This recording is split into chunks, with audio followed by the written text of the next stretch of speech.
I mean, actually, there is no law for men at all. That is one of the reasons why the men's right activism came in. We are ourselves doing crowdfunding to help so many victims who cannot afford that kind of legal support. Till 1999, dogs were culled all the time. Explain what is cult. Mass killing of dogs. They did that, and close to 25 million dogs were killed.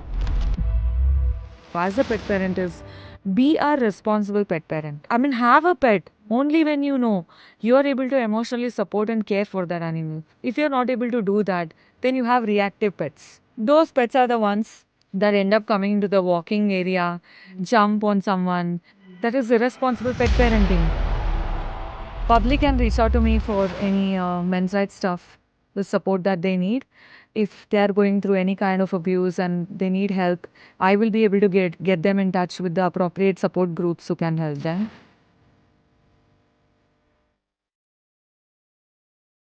A beautiful day, another beautiful conversation that we're going to have.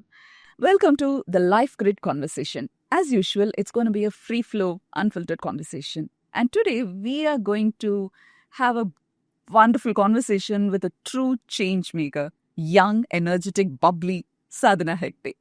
Welcome, Sadhana. Thank you, Kritika. I'm very thrilled to join you guys. Oh, when I said change maker, the things that I need to tell her, she has worked in corporates and then she's been an entrepreneur, and then the activist part. That's a conversation we are going to have today. And the activism is all about beautiful two things. One is animal welfare and men's rights. So I think we should start with men's rights. Maybe that would be shorter, and then the animal welfare will be most of our conversation, I believe. Sure, definitely. Men's right. Very little discussion on that particular thing. What pulled you in? The journey that my friends went through. So we all have come through different phases of our life. The initial phase where marriage was a very exciting topic for us, and then somewhere I think 10 years back, the whole scenario around marriage started changing, and then many close friends of mine started having turbulent marriages. Turbulent marriages is something that we initially did not think is a pattern. We thought that, okay, there are always situations where some marriages fail and it is not a big deal. But then the turn that each of these marriages took towards the way the whole divorce proceedings happened, and then the domestic violence thing came in, and then the alimony part that started coming in, it started giving us a different perspective. So even though the problem started and I was guiding my friends on, how they can improve their marriage. Friends, men or Men. okay. So when they had problems, we were thinking in a very normal way that, it was probably a misunderstanding between a man and a woman on how the marriage works. But over a period of time, we realized that, okay, this is a new trend wherein more and more men are falling into marriages that gets turbulent in just 1 or 2 years. And what is worse is the way they get stuck in the overall process of separation. Okay. Meaning they know that the fights have happened. Sometimes they don't even know why the conflicts are there. And the next thing you know is you're dragged to the court and you're fighting the domestic violence cases. Your whole family is dragged into it. And all you're doing is now fighting court cases without an understanding of why you're even in the midst of it. So one of my closest friend, he lost his mother. He was a bachelor. He married this lady very close to the family. 1 or 2 years, everything was fine. And third year, all the problems started. The next thing you know is... What kind of problems? Problems is they used to have day-to-day fights. Okay. Normal domestic fights. Nothing new. Okay. And the families were also doing some part of the mediation in between them, the elders. And it looked like, okay, the mediation is going on, so it won't really land in a divorce stage. And suddenly one day he got to know that there are all these domestic violence cases that has been filed on him, including dowry case that he has taken money. Whereas they had a very simple marriage. It was a far relative that he had married, and there were no such exchanges of money. Dowry was not taken back Nothing. then? Nothing. In fact, he had no idea. And the other part was his brother stays separately and his dad is staying in Mysore. He was all alone with his aunt and his wife. But when the domestic violence case was filed, the case was also filed on the brother and the father. Who are not even living together. Correct. Okay. And then the confusion started. They had to go for the anticipatory bail. They had to go for the anticipatory bail for the father as well as brother. And there is no mechanism to actually explain that if they were not even there in the house, then how can they be the people who can harass you? But in today's world, generally, now that women's rights are spoken a lot, when such cases are discussed or when such things happen in a family, we immediately doubt only the men.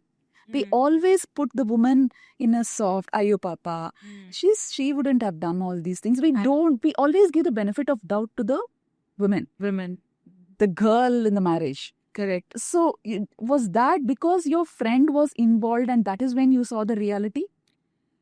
Yeah, it is like that. Actually, it is also the fact that we all operate by bias.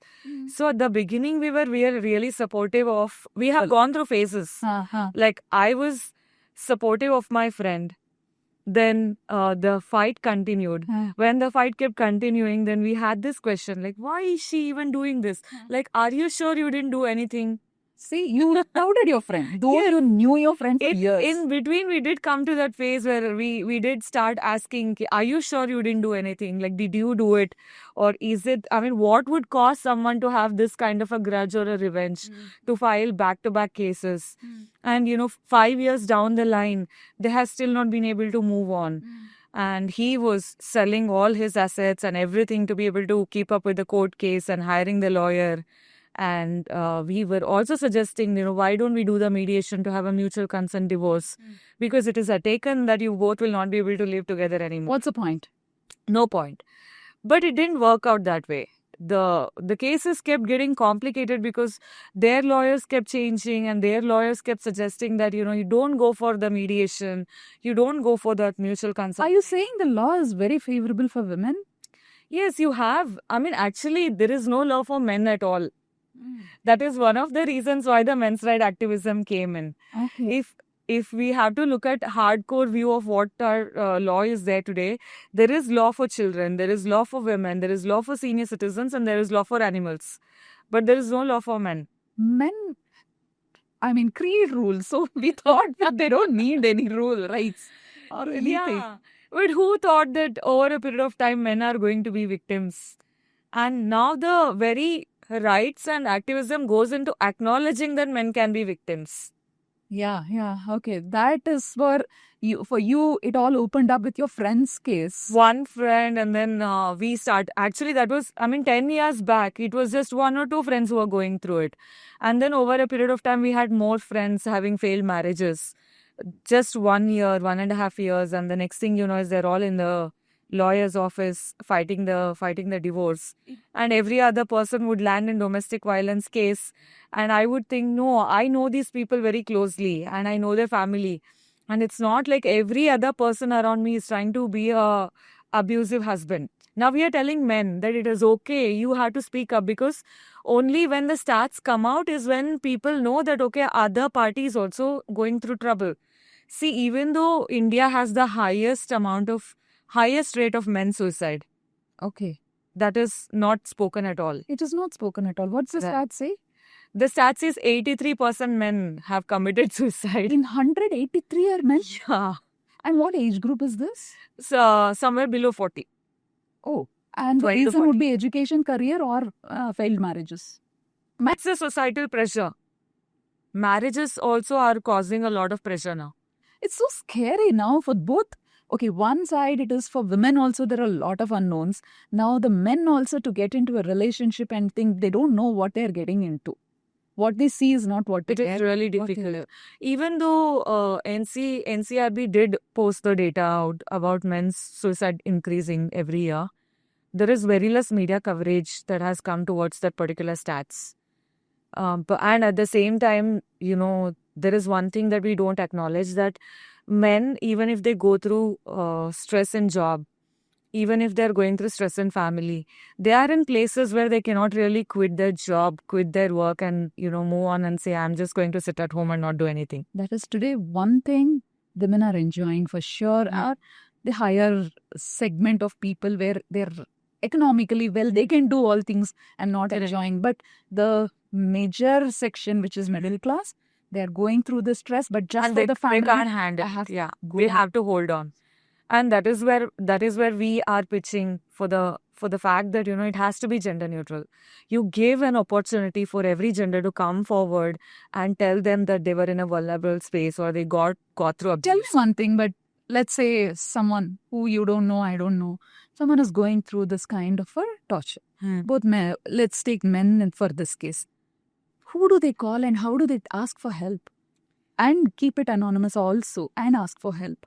So now, in the last 10 years, there are many NGO spaces who are actually assisting men in cases of domestic violence. The one that I have been supporting, like Deepika, and then there is Shoni Kapoor in Delhi, who himself went through a lot of domestic violence, fought through as a lawyer, and then eventually created Sahodar Trust. Sahodar Trust is helping a lot of men fight all these battles in a very planned and less painful way, like rather than how it was. They would be on discreet dolls. Yes. And Deepika has created her own foundation, Ekam Foundation. And through that also they are supporting men. Especially, I mean, they have picked up cases even on custody battles.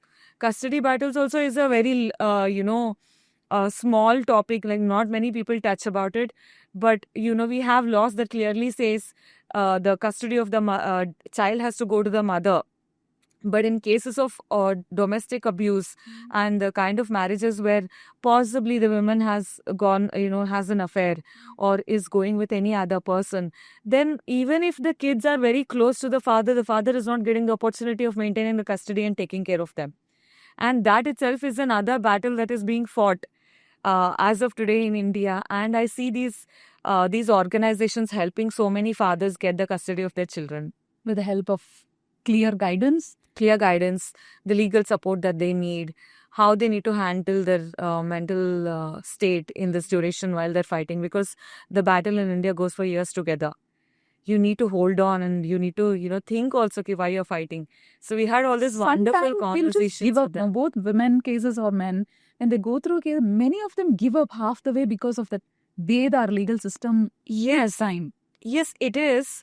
But, this wonderful thing happened when we did this India Sons seminar. Okay. So there is this documentary that Deepika had created, India Sons. And we were talking about the abuse that men are going through in marriage and how they have fought through. Many people have even gone through false gang rape cases for property issues.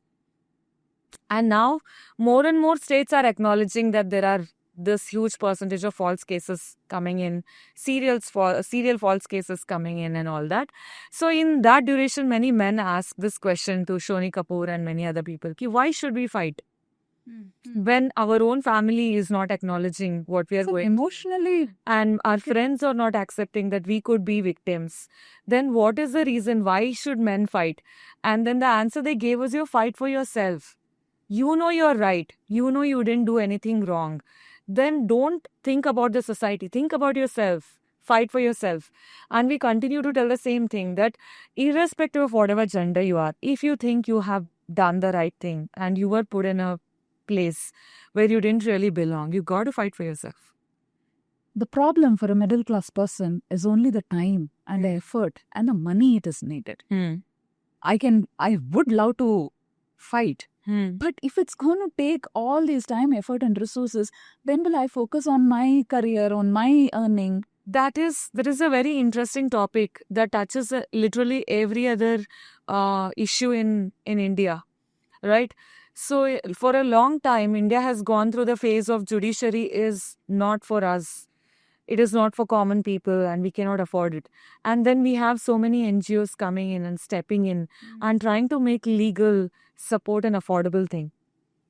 Right? We are ourselves doing crowdfunding to help so many victims who cannot afford that kind of legal support. Then apart from that, NLSA is there. That is, the government itself is providing free legal support for underprivileged people. But the middle class can always, to an extent it is. Okay. Meaning, imagine suddenly you have a problem. There used to be a phase where nobody would be able to find a lawyer, afford a lawyer, or even get to know or understand ki where am I supposed to read the legal points. Correct. But today, many NGOs are moving into legal counseling area, where the first part of understanding what I'm supposed to do, I have a case on me. Is it fine? Like, am I going to get jailed immediately? Can I get a bail? Who can help me with the bail? Then how am I going to collect the evidence? These are the kind of things which is very basic and nobody has an idea about it. And those are the kind of things that NGOs are stepping into legal counseling. So legal literacy is becoming a very Becoming strong a thing. domain. Yes. And NGOs are leading that. Of course we are leading. Okay. So if I need to know, my brother or my son needs to know what are their rights.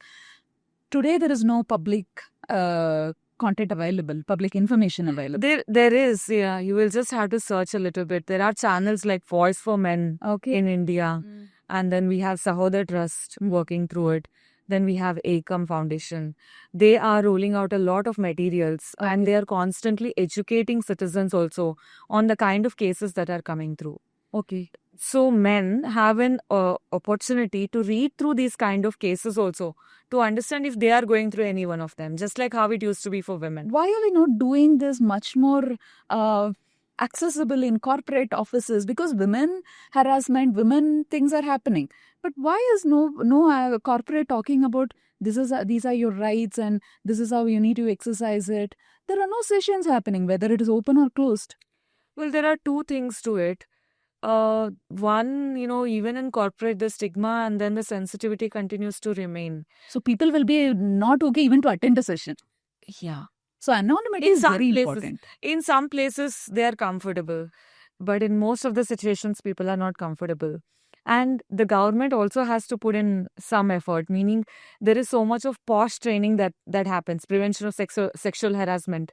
But there is a complete overhaul that is needed in your whole approach and material to also say that when I'm training a group of men that, sexual harassment must not happen and we must treat women like this, they also go through a lot of bias and questions in their mind. Okay, what if it happens to me?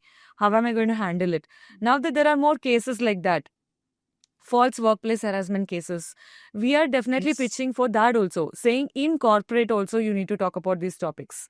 The biggest thing is media has always gone through whatever sells is the topic that we are going to talk about constantly. If we move to a place where we are going to start thinking that we are going to talk about topics which no one talks, but we are going to talk about it to improve the society that we have, then we will obviously start seeing all these topics coming to the fore. Yeah. Sadhna, how does your day look like? Just before the shoot also, you were on a call where you were talking about cow getting cremated, the one which died somewhere in Bangalore. So how does your day look like? What is your routine?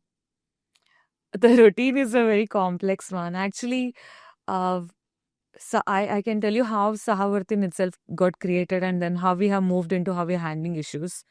We animals and birds are the most ignored species around in the society. So on a day-to-day basis, nobody really thinks that animals and birds around us need a respectful living. So true. And then they require a respectful ending also. Of course. Right? Yes. The most common thing that happens is if you have seen 1980s and 1960s movies, what would that ma tell always? Ki beta, I don't want to have a bad ending. Mera अच्छे से श्राद्ध कर देना और फिर I'll be fine. I don't want a corporation person to come and pick my dead body and go. And that is exactly why they will wait for a boy to be born. The shraddh is done properly. But when we talk about animals, they are just they are just thought as a carcass. Okay, they are dead. They are thrown around. There is no respectful cremation that happens, and then sometimes it is also a cause of diseases. And respectful living for animals and birds has been a huge challenge. Now, in the last I used to be a rescuer. No, how did you become a rescuer? Why did you become a rescuer? How was your normal life and how did you move into this? Or from childhood were you this? No, I was also a person who had environmental blindness. Okay. Because almost till 2006, I don't remember seeing so many dogs around me or interacting with any dogs, nothing. But my brother had an idea that we are going to adopt a street dog. Okay. Then I told him, yeah, fine, that is fine. Because we both lived in two different locations. He was in Yelahanka and I was in Shishadripuram Okay. and Arkere. Then that thought came in and we spoke to our mom, and our mom was like not really interested in us getting a pup. But somehow she changed her mind and eventually she brought a pup. Ah. And that pup changed our life and our whole perspective towards animals and everything. Maybe that pup was the reason, the purpose of life now. It's completely Absolutely. aligned, no? Because he was our first doll that we used to hold around and keep feeding all possible things. We started learning from his behavior.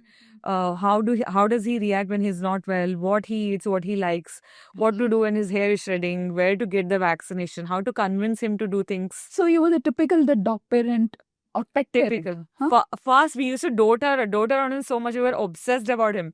So are you also the person who doesn't like when I said I was very scared to say, and I wanted to retract my word, the dog parent itself is offensive, no?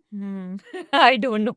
Because I have a couple of friends who by mistake, if I say, oh, she's a dog parent, no, don't call my dog a dog. It's my child. There are people who are moving towards it, but I don't really give into whatever words you're going to use or terms you're going to use, because I'm more into what kind of compassion and action you are going to go through when it comes to an animal. Okay. Because there are children who are called dogs also. Your parents call us dogs all the time. Oh, yes. When we ask for dogs, they say, no, I already have one. Exactly. Even my mom kept telling that I have 2 dogs that I'm taking care of and I don't want a third dog. And then when we got the dog, we started feeling that like, yeah, he is our brother. Brother. Okay. Yeah. We moved to the phase of brother only. Like he is the youngest one. How was the dog? How did the dog come to your home? Like, is it like bought or is it like adopted? No, my mom's friend, had this dog in her house, near her house, and she had littered. So just my mom thought, okay, my kids are asking for it, and she just picked one and brought him home. So you learned everything how to take care of a dog from scratch. He came, and that is when the blindness got cured, and we started seeing other dogs in and around our area. Okay.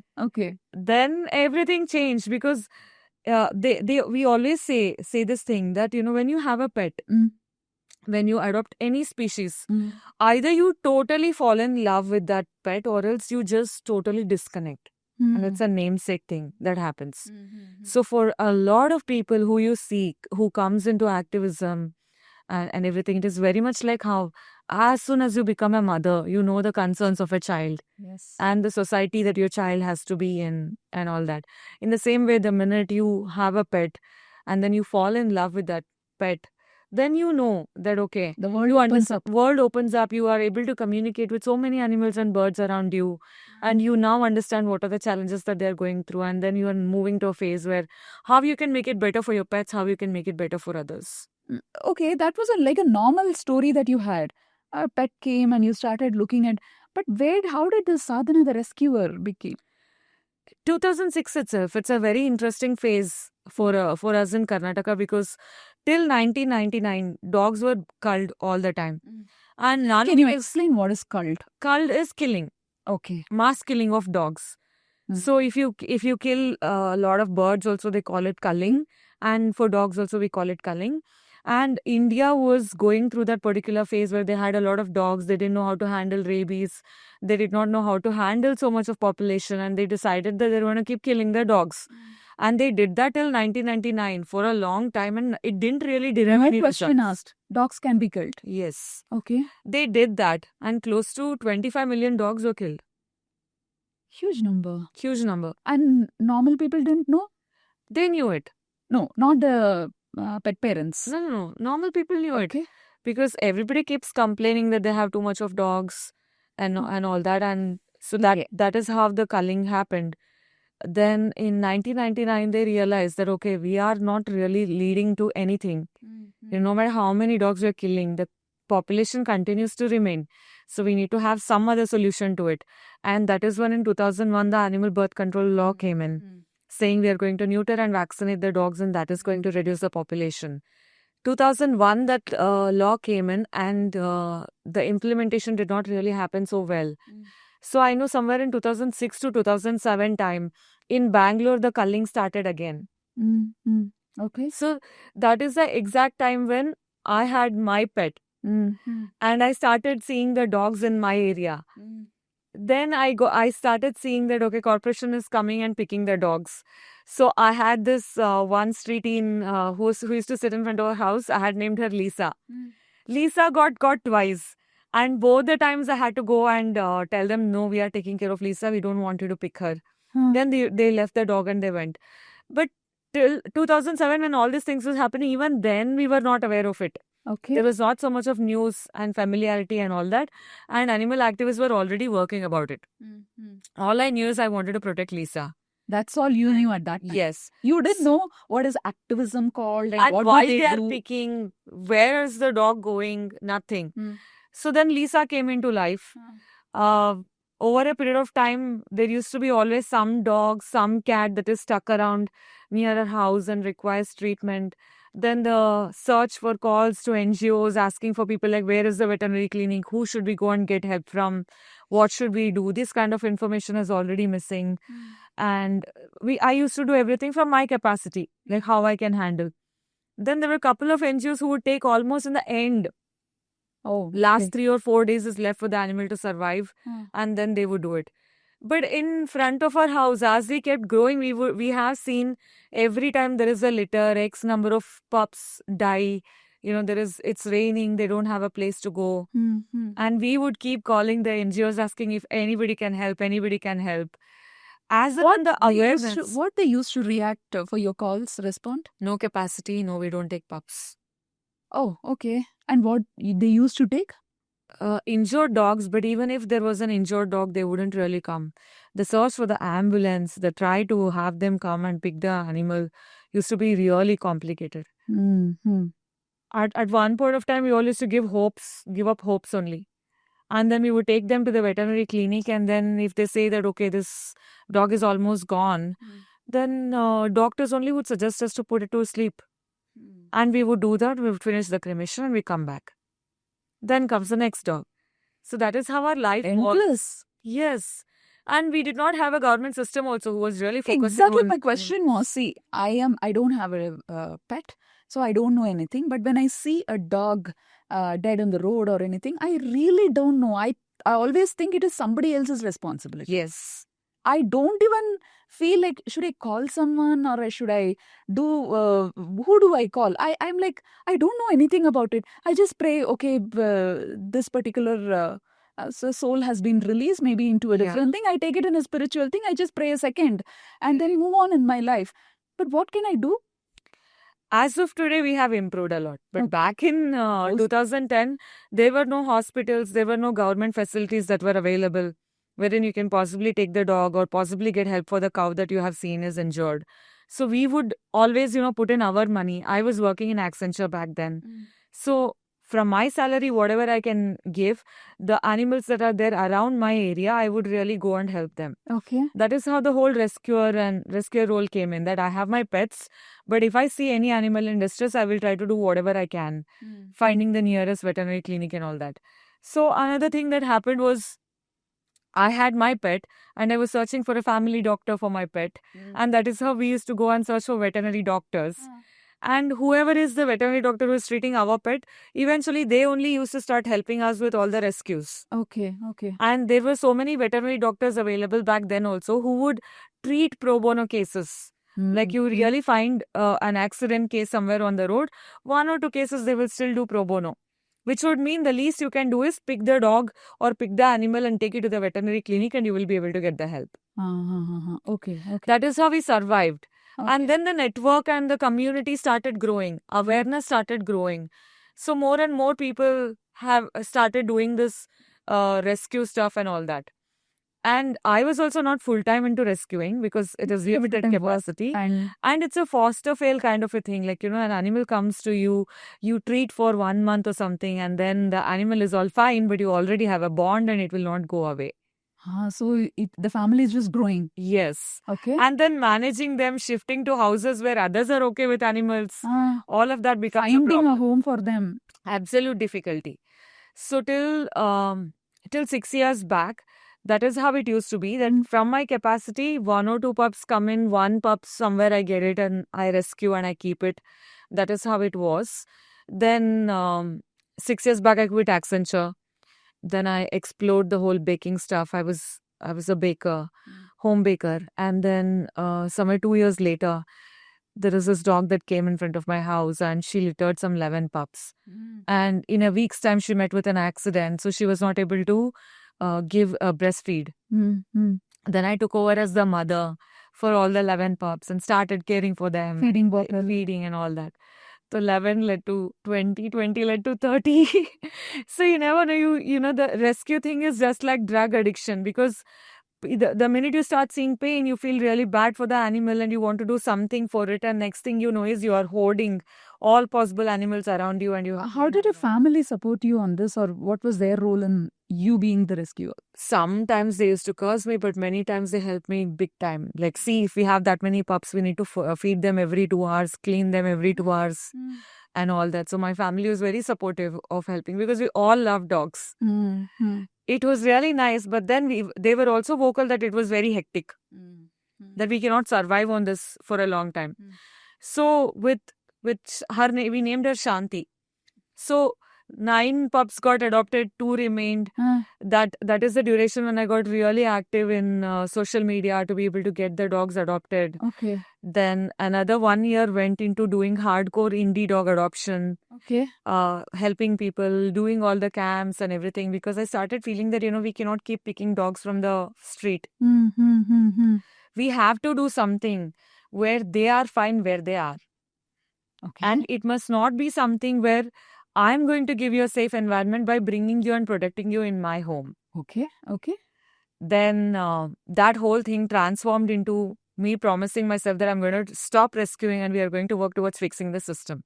So we do see animal feeders. I didn't know they have a name. So we see some people coming in and feeding the dogs, the street dogs, and they create menace also. So there are a lot of cases where children are bitten or they are chased and they fall and do things. So the blame completely goes on people who feed these dogs, and they feed anything and everything. So at that particular time, it's definitely a menace, and there are children and also old elderly population who are impacted. What is that you have to say? See, until COVID happened, there was no such theory that there are dedicated feeders. Everybody near their house used to just put some food for the dog nearby, and the dogs used to survive. Over a period of time in COVID duration, when the feeding thing came in, government had to invite certain people, saying if you're an activist and if you're there around and you can help with this activity, then come forward, be a volunteer and start feeding dogs. Okay. Because at that point of time, nobody used to come out of their houses from the isolation and feed animals. And that continuation went on. Like I told you, the minute you start feeding and you interact with animals, the bond remains. See, earlier, even in Coimbatore where I was, and 2 animals we regularly, I have seen my parents, my family. One is the crow. One is a bird that we every day, it's a part of a ritual. Before you eat, you go and put a little bit of a rice and dal. And second thing is, after you have your food and everything, either in the afternoon or in the night, make some curd rice or whatever it is and keep it outside your home. Some dogs will eat. And that time the menace was not there. It was, like you said, there was a bonding. Actually, those dogs used to protect us also. If we are going somewhere or if somebody comes into the home, the dogs will bark and they'll keep the household protected. But today it is not that case, no? Yeah, the landscape has changed, the society has changed. So the bond and the roles have changed. Yeah.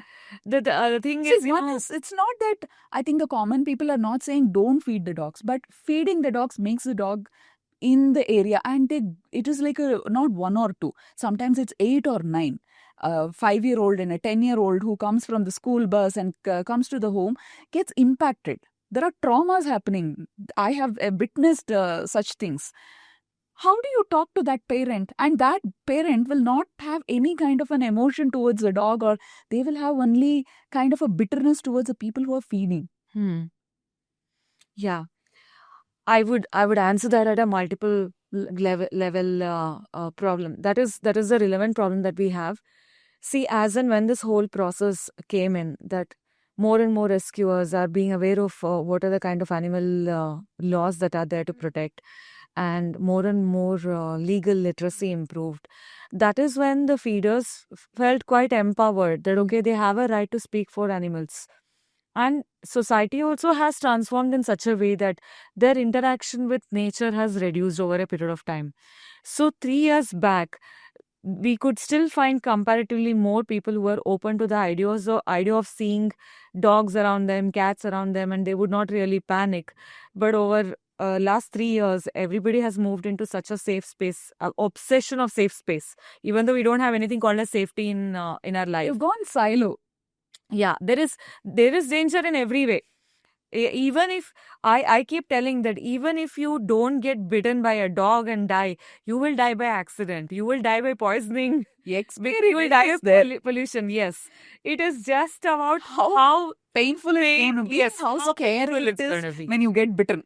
Correct. But I'm sure you also know now there is a lot of research and there are bee robo. Of course, they are still trying to figure it out.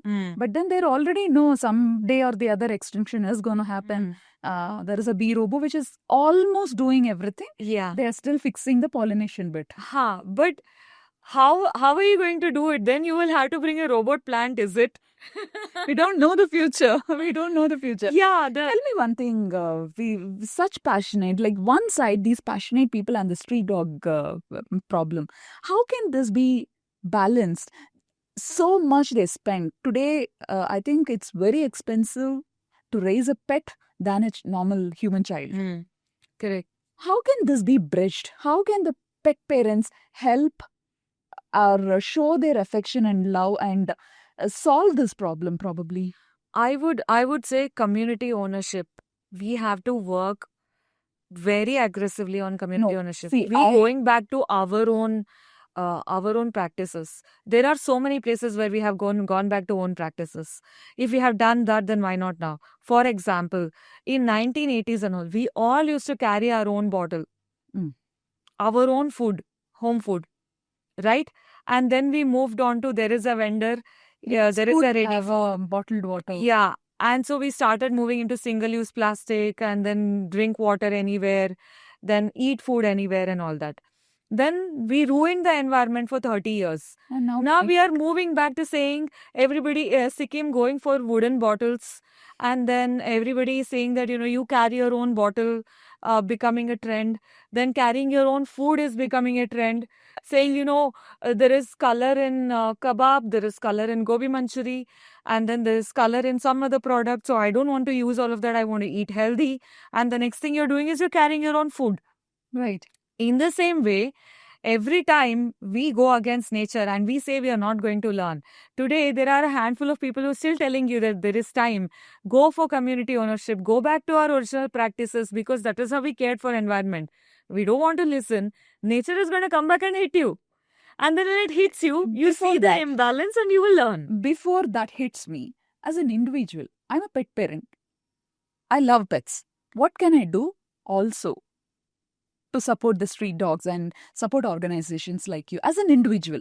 I understand what you're saying. As a pet parent, I would say the biggest problems that we have as of now as a pet parent is be a responsible pet parent. Like? Don't have a pet only when you know you're able to emotionally support and care for that animal. It's not about the jazzy leash. It's not about the jazzy places. It is about the emotional connection with you, which you have with an animal. If you're not able to do that, then you have reactive pets. You have reactive, anxious pets.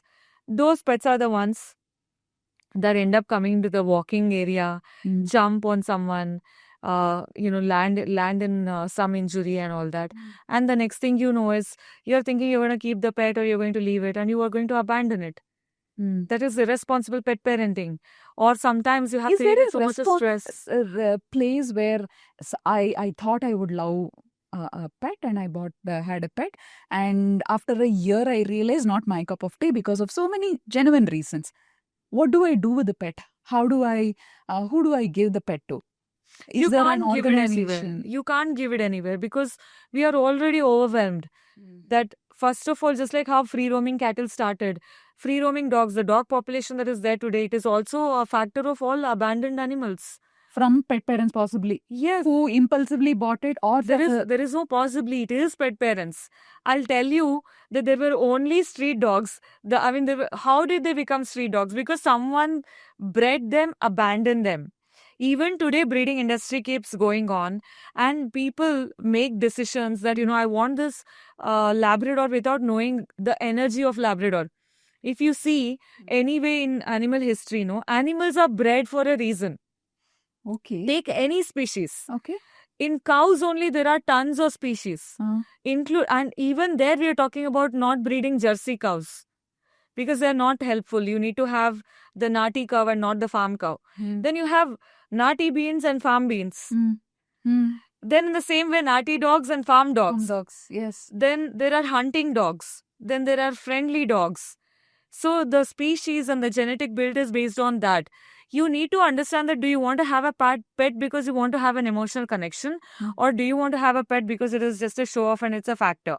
If it is a show off and a factor, the next thing you're going to do is abandon. Right? And what is that animal going to do? It can't remain in a shelter. It will learn to stay on the street, but it is not neutered. It will breed. Then you will have mixed breed dogs, mixed breed genetics. Some aggressive dog, some mild dog bred together, and the next thing you have is another weird genetic dog that is roaming around on the road. Because there is no other option. You cannot really.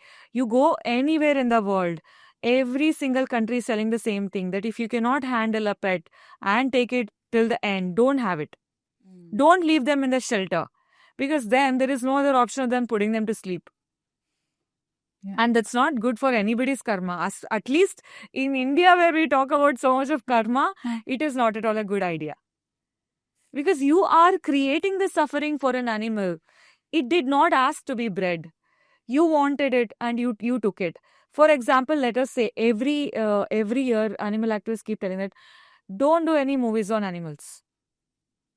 Don't show them any connection, because people are not able to relate to it, and they just think in the movie, if they are able to maintain the connect, then we will be able to maintain the connect. And the next thing you know is, just like how everybody thinks that underdog guy could get Aishwarya Rai, then I can get Aishwarya Rai. Right? The same way you're doing it, he was able to manage the pet, I will be able to manage the pet. Then I realize I can't manage the pet, then I abandon it. Because nobody's questioning me, when I'm abandoning. When you abandon your child or parent, there are questions, society questions. But when you're abandoning a pet, nobody questions. Correct. And the next thing you know is this population that you have around you. And that is where we ask for responsible pet parenting. What is responsible pet parenting? First, identifying if I can really commit to this animal till the end and give the emotional and physical care that is needed. Then neutering your pets. This belief, Can you explain neutering? Yes. So let us say that we are talking about, it is just animal contraception, that we don't want further breeding to happen of the animals. If we are telling the stray dogs must be neutered, why can't your pets be neutered? Needs are needs. Species are same. If we are telling that species, that breed doesn't need this urge of mating, and the hormonal rush is not needed, because stray dogs can be a problem to us. Pet dogs can also be a problem to us. So you must do the neutering. You must get them operated. 1.5 years after they have reached their adult age, that is the best time. Every pet parent must neuter their dogs. Okay. Dogs, cats, absolutely. Neuter them. Okay. And then maintain the connect, so that your dogs and cats are not reactive and are not creating damage to other people who cannot maintain the same boundary. That is important. We all have higher responsibility right now. Like when we were talking about men's right, the way we are taking care of our kids has changed over a period of time. Then it means that the way you're going to take care of your pets also has changed over a period of time. Gone are the days where you can just leave your dog in the road for some time, keep it inside for some time, or else not leash it when you're taking out. No. those kind of dogs are gone, and the environmental situations and societal situations are different. There are more vehicles around us. They're honking all the time. Then there are more people. People are talking all the time. Different people are there.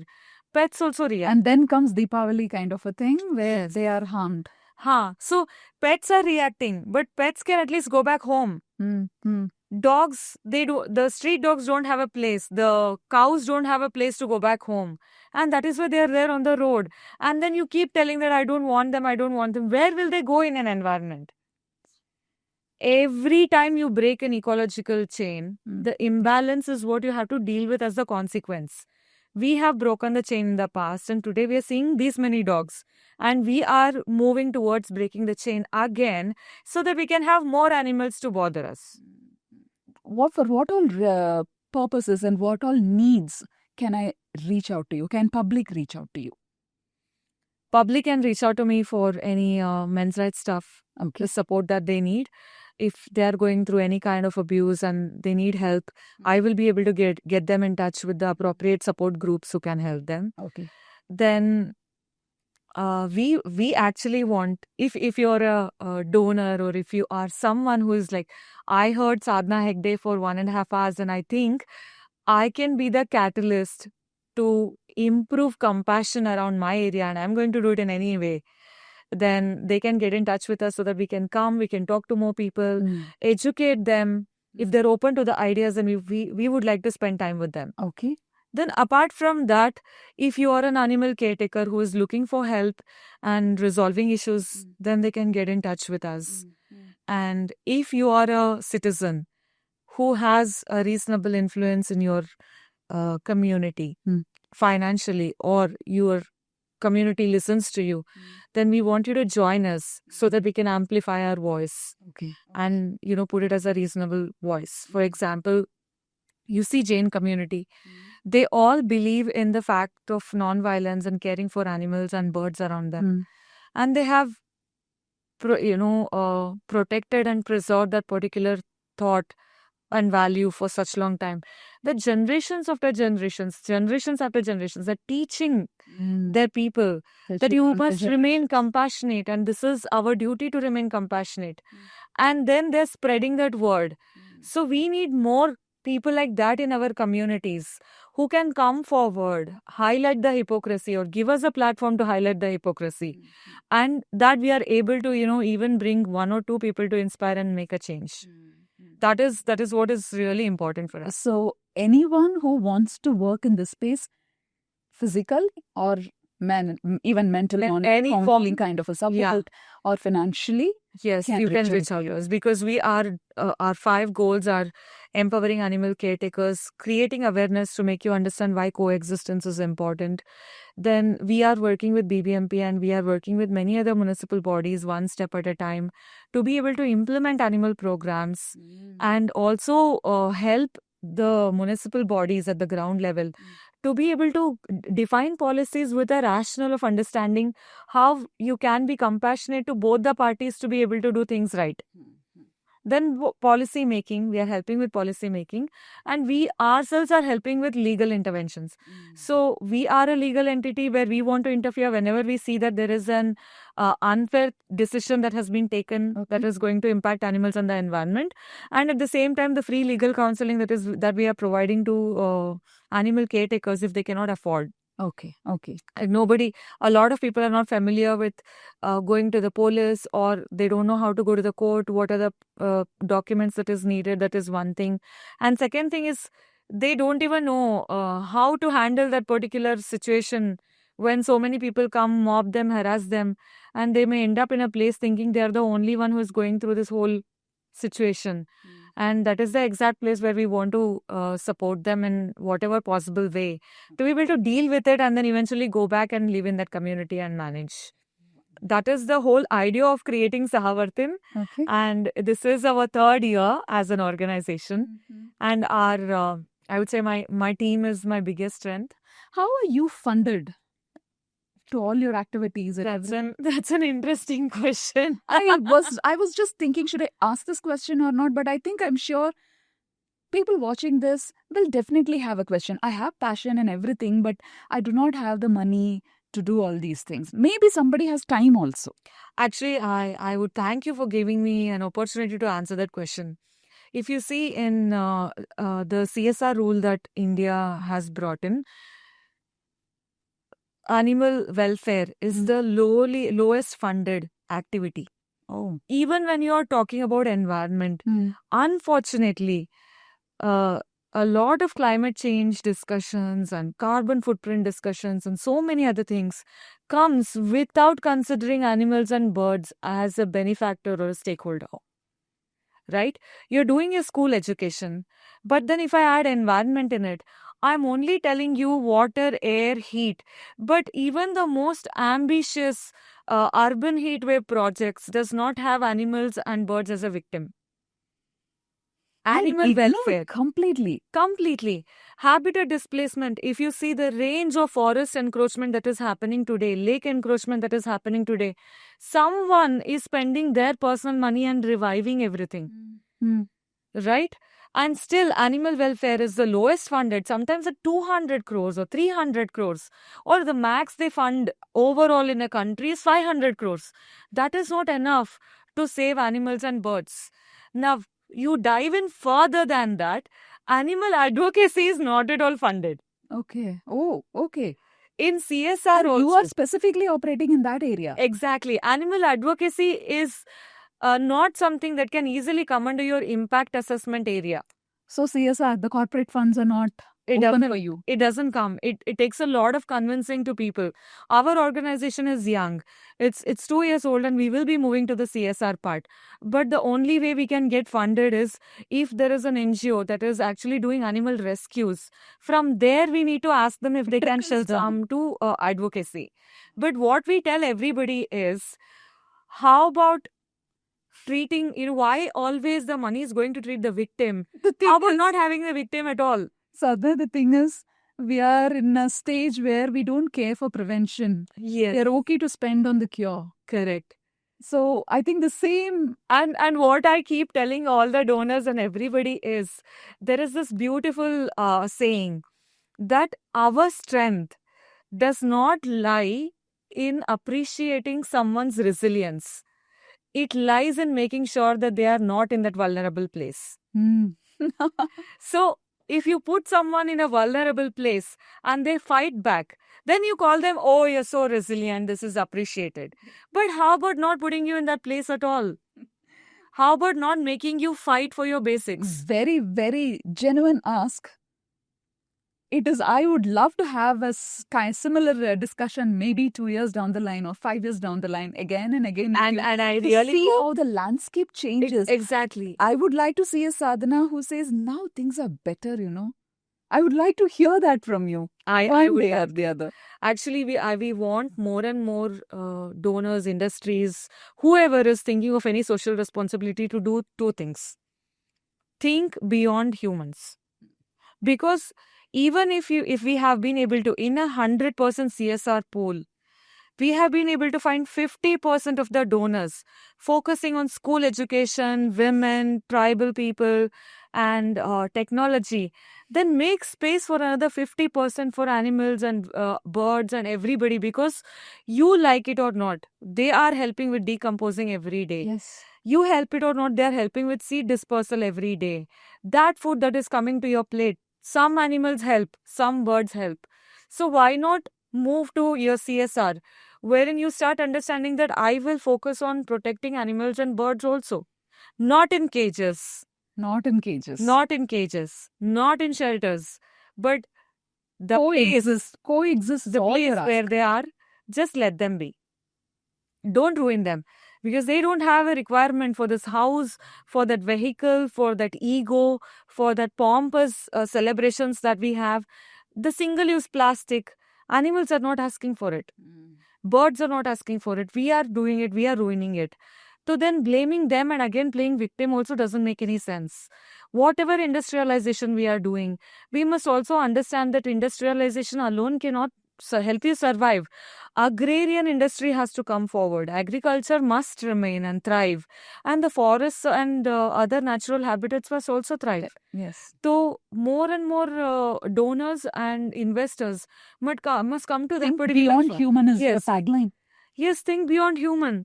Everything in our life, in the nature, is not human centric. Yeah, but then Ecosystem, if you see, human is a part of it, yes, and human is a mere consumer. but he thinks everything is he. Correct. Human is a mere consumer. It's high time more leadership folks, the influential folks, start understanding that we are consumers. We need to add more value to the producers, decomposers, seed dispersers. That way, at least we have a life to give to our future generation. Yes. What are we giving to our kids? If you're really passionate, if you really think that I don't want my child to suffer anything that I'm suffering today, then the first thing you have to do is start preserving things in the right manner to give it to your child. Imagine giving a tree that doesn't generate oxygen. We're actually there in that space in India wherein we have green cover, but it is not generating oxygen. So we are going to give a green tree to our child. We are going to give a namesake water to our child, but not a clean water, not a clean air. Where are we leading with the industrialization and technology? I think that's a great question. I think we should implant this question into each of our viewers. And right. Yeah. That is the place where even the funding thing, if there is so much of advocacy, there is a lot of advocacy that goes on. Marketing. And needs also. Every industry and everybody who is doing any business, you just pick a random business and they're spending 10 to 15% of their overall investment and budget and profit and everything into marketing. That's advocacy. Yes. That's branding and advocacy.